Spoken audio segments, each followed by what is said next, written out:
Hello, colleagues. This week we're thinking about response to intervention and the instruction that supports the assessments that you provide. You'll notice in this blended level of tiers for students that typically we can meet many students in our Tier 1 instruction. So the majority of our students should be responding, 80 to 90% of our students should be responding to our core instruction from our research-based programs, what we provide to students during focus lessons, what we provide to students when we're teaching whole group. Most of our students should be able to make significant progress when we are providing that instruction. The next level of students, 5 to 15% of our students, need the same type of instruction in small groups or modified instruction to support student development, but typically we're either reteaching that same targeted goal, or we are providing some supplement to that targeted goal, or differentiating the mode in which we are teaching. But typically those students need some additional time and they need some additional support in order to make the necessary gains. The smallest portion of our students, Tier 3 students, are the students that provide significant intensive interventions. And so they require the most amount of time to teach the targeted goals. And if you think about intervention in accordance to time, the students need it retaught multiple times when they're in a Tier 3 intervention. So these are not just our special education students.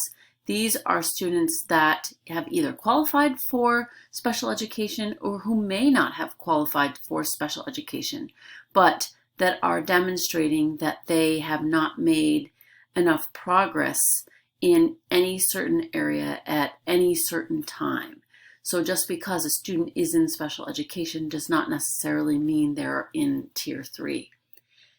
Schools typically will provide some type of assessment plans to meet the different tiers for their students. So in Tier 1, typically there's a global plan for all students. So when will students be assessed and how will they be assessed, and what assessments will we be using to determine whether they're making significant progress or not. And then again in Tier 2, if we've modified or differentiated or retaught, we'll need some assessments to progress monitor. How are those students doing? So we may be assessing those students more often than we're assessing our Tier 1 students. Not that we're not using typical daily formative assessments, but that type of benchmark assessment, that type of summative assessment, we might have typical benchmarks in Tier 1, where in Tier 2, we're really sort of noticing in those small groups how are students interacting with the instruction, what development are they making, and what adjustments do we have to make to our practice to be able to help students make progress. And then in Tier 3, where there's more time, more differentiation, more individualized goals, students are being progress monitored even more often than in Tier 2 because we need to adjust our practice either daily or within the lesson or more often in order for these students to be able to meet their needs, to meet targeted literacy goals.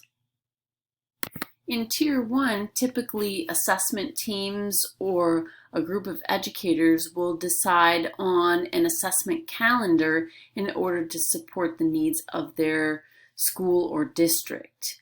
So this is just an example of how an assessment calendar can look. You may have one in your school or district that looks a little bit different, but you'll notice in this particular document that all kindergartners, in order for students to know whether how students are doing in response to the Tier 1 instruction, you can see that at different times of year, there's summative assessments given to students. And then if students do not meet those benchmarks, they're given additional assessments. And then there's a separate plan for students in Tier 2 in order to progress monitor. But some assessment plans can be really detailed. Some of them can be very broad, sort of providing a baseline. So you'll notice in this particular calendar or assessment plan, the benchmarks are also included for the assessments to provide additional support for teachers. So sometimes this is very helpful and something that reading specialists might provide for teachers in order for all the documentation to be housed in the same place. And then you'll notice that each grade level in this assessment calendar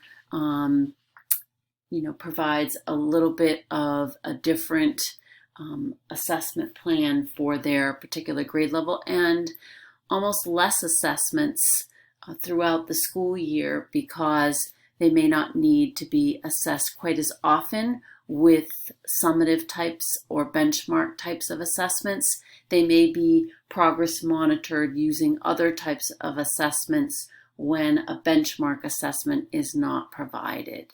So depending on your school or district, you can structure your assessment plan for your Tier 1 students based on your needs and what you're noticing about students. But typically, if students are not working within that percentage rate, then you're really going to want to look at Tier 1 instruction to see why students are not meeting the progress monitored or summative benchmarks, so that you can adjust and shift your curriculum needs and address possibly your teaching practices so that you meet the needs of more students. Claire Landrigan and Tammy Mulligan, in their book Assessment in Perspective, they provide a simple structure for even recording how students may be responding to Tier 1 instruction or Tier 2, just a simple way to target goals. So this particular format from their text, students can be, you can put a targeted goal in the middle, you can put students' names around that goal, either that they're responding well or they may need additional support. You might use this for a different genre. So you might use this for narrative writing. So students, how are they doing with leads? You might put students who are doing really well, their names over here, students who would need additional support. You might put students who need support with spelling interventions, or students who need support with sight words. They're not writing their sight words correctly in that genre. So you can use this particular very basic format in multiple ways. I've seen teachers provide, break up this particular sheet in order to provide them with the information they need. Students who are not performing or who are challenged by a certain content area, they'll put all of their names in here in different categories. Students who are sort of meeting that benchmark area, they'll go here. And students who are extending, even breaking them up into different levels and categories depending on their goals, so that at different times of the year, they can look back over their assessment data in order to provide them with additional information to meet the needs of their students.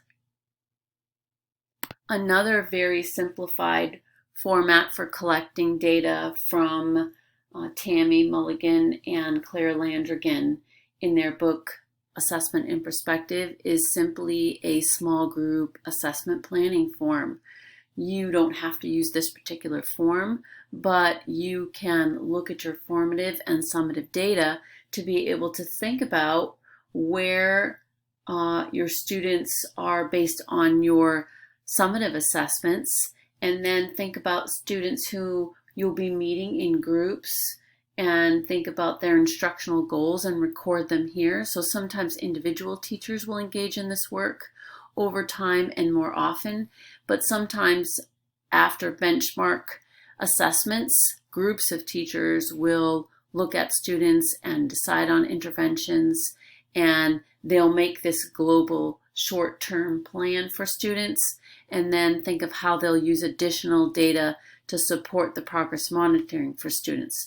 But this is a simple way to record your students over time and think about their level of engagement, what the text complexity will look like, what are those metacognitive steps in instruction that students will need, and then how will students be responding. So even thinking about oral response, thinking about written response, thinking about short response, so their picture response. So in all of our conversations, we always want to consider and have conversations with students as we're grouping them or thinking about their instructional goals in all of these areas. And finally, for our students with the highest need, we might record individually some goals for these particular students.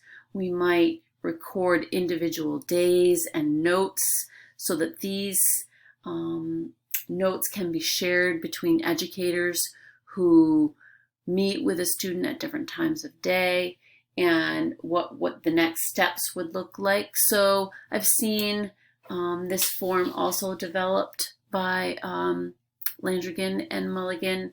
I've also seen it modified where we have groups of students with their goals being the same and this tracking happening over time, and conversations and data is still collected around these same 4 areas for students. As you think about this week's reading and connect to some of these ideas, you'll want to think about the context of your own students and your own school or district to be able to think about the connection between assessment and instruction. Moving forward, hopefully your case study has given you a really deep lens into one particular student and let you explore multiple assessments, and that you'll use some of that information to target what all students might need or what small groups of students might need as we use more assessment data to dig a little bit deeper. And then finally, what will that assessment plan look like for students who need intense intervention on a daily basis?